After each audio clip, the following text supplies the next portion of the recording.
posição também muito envolvida nesses problemas internos do país, na política interna. Muito obrigado, Susan. Eu vou chamar também aqui um ex-primeiro-ministro de Israel, primeiro-ministro de 2006 a 2009,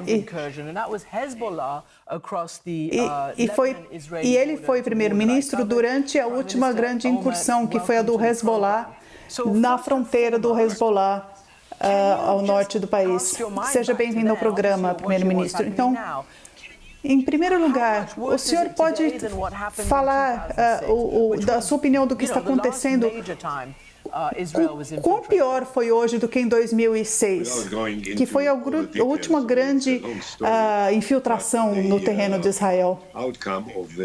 Olha, nós ainda não temos todos os detalhes, mas o resultado do que aconteceu em 2006 foram 17 anos de uma ação para que não houvesse, para que houvesse uma contenção mesmo. E foi um sucesso à época, foi do ponto de vista estratégico. E eu acho que o que está acontecendo hoje é algo terrível, um evento terrível, que vai inevitavelmente ter consequências muito sérias em termos de a necessidade de lutar contra o terrorismo em Gaza. E é diferente do que aconteceu nos últimos anos. O primeiro-ministro Netanyahu fez tudo para tentar conter essa situação e tentar conversar e conter o Hamas, ao invés de desenvolver uma relação de confiança com a autoridade palestina. E acho que isso se mostrou agora de forma muito trágica, como essa negociação acaba afetando o povo de Israel. Olhando, inclusive, essa situação do terrorismo, porque o senhor é um crítico bem forte de Benjamin Netanyahu, e, inclusive, ele processou o senhor por difamação e tudo mais. Mas, nessa sua posição como ex-primeiro-ministro, qual seria o seu conselho para sair dessa situação e para vencê-la? Nós entendemos que é uma situação que está acontecendo e sabemos que em Israel há vilas que ainda estão sendo atacadas neste exato momento. E o Hamas disse que tem reféns, enfim. Israel já fez um contra-ataque em Gaza, também já vimos fotos e imagens disso. E as vítimas só aumentam. Então, qual seria o seu conselho? Olha, eu acho que há duas coisas em dois caminhos diferentes. Uma é lutar contra os terroristas, não há dúvida quanto a isso. São terroristas brutais. Eles não estão interessados na paz com Israel. Eles estão equipados, armados para manter, e eles são equipados por iranianos e treinados por eles. E Israel precisa... Eu não daria nenhum conselho ao primeiro-ministro, não aqui, pelo menos na CNN ao vivo, para você, Cristiane, mas eu acho que o que nós precisamos pensar é que as ações precisam ser muito calculadas, muito cuidadosas, agressivas e poderosas também, de forma que elas atinjam os terroristas e evite ao máximo ferir atores não envolvidos, no caso civis. E eu quero só acrescentar algo a isso, que seria o segundo ponto. Se tivesse um sonho, uma ilusão,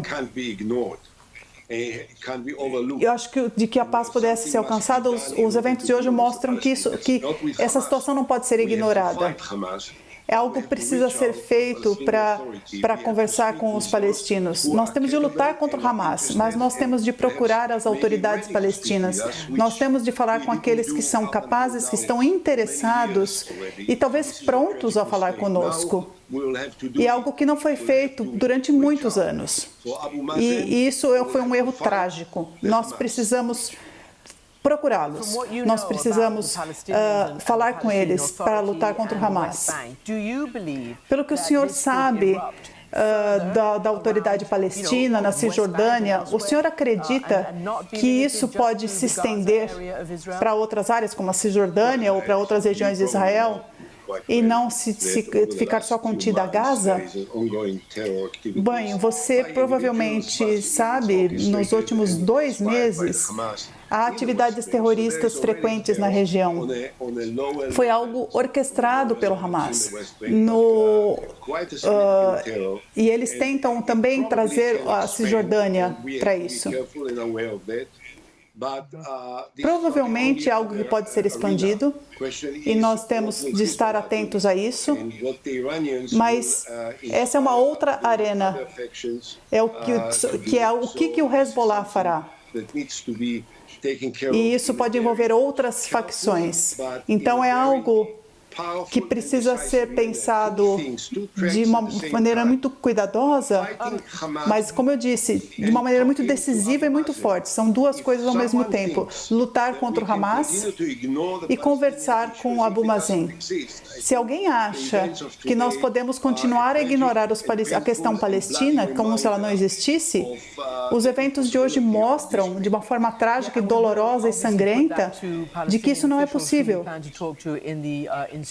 E nós colocaremos isso também às autoridades palestinas com as quais conversaremos. Mas posso perguntar outra coisa ao senhor? As autoridades não querem falar disso porque há uma batalha agora, nesse momento, mas o senhor está surpreso que isso tenha acontecido?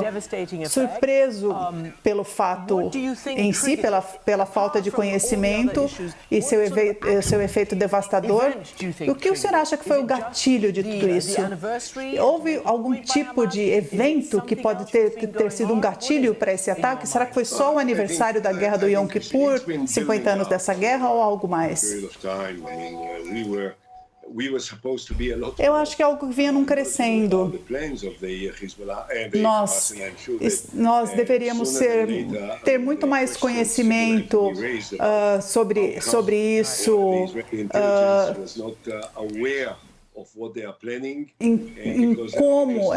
como os serviços de inteligência, do planejamento que poderia estar acontecendo, porque certamente, do ponto de vista deles, é uma operação muito dramática, muito devastadora.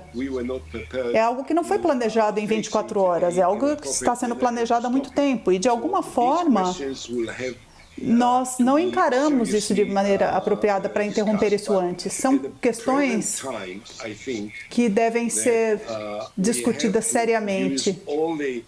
Mas no presente, hoje, eu acho que nós temos de usar toda a nossa sabedoria, toda a sabedoria que temos, e eu espero que a gente tenha a sabedoria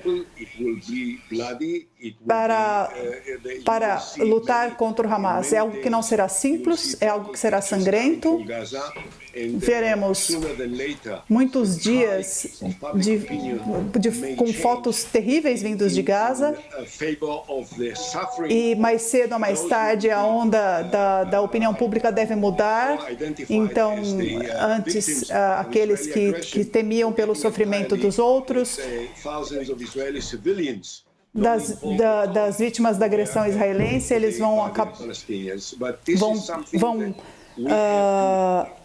usar isso contra também. Então, mas é algo que temos de ter de uma forma muito decisiva, poderosa, agressiva e articulada. E, ao mesmo tempo, acho que nós temos de suavizar as ramificações das reações, conversando com os palestinos, sim. E essa é a conversa que nós precisamos ter. Nós precisa ter algum tipo de reconhecimento do governo israelense. E foi algo que esse governo há muito tempo não pensa. Esses membros messiânicos do governo, uma grande parte do governo não tornaram isso muito fácil. E foi um governo que foi pegando uma situação muito delicada. Eu acho que depois da Guerra do Yom Kippur há 50 anos, foram meses para o governo para que o governo renunciasse e uma nova liderança surgisse. E eu acho que isso pode ser um dos resultados de hoje, que é a formação de um novo governo depois disso. E isso... E eu acho que é algo que a democracia em Israel pode ajudar a trazer. Ex-primeiro-ministro Ehud Olmert, muito obrigado por sua participação hoje e por sua opinião no que aconteceu em 2006. Nós teremos aqui na CNN Brasil, na nossa conexão com a CNN Internacional, foi a entrevista de Christiane Amanpour com Ehud Olmert, ele que foi primeiro-ministro de Israel entre 2006 e 2009, trazendo ali várias leituras sobre o que acontece nesse momento. Aí as imagens que chegam para a gente também da faixa de Gaza, porque nesse momento está em andamento uma contraofensiva de Israel depois do ataque sem precedentes ao território israelense. Trazendo também aqui os números desse ataque contra Israel, pelo menos 70 mortos, quase 1.000 feridos. Lorival Santana aqui conosco, acompanhando também essa entrevista de Ehud Olmert à CNN Internacional. Lorival, Ehud Olmert fala em um ataque sem precedentes, trazendo como um dos resultados desse conflito, quando ele traz ali críticas ao atual governo israelense, que teríamos como um dos resultados dessa guerra a formação de um novo governo. O que a gente pode antecipar em termos dessa projeção trazida pelo ex-primeiro-ministro israelense?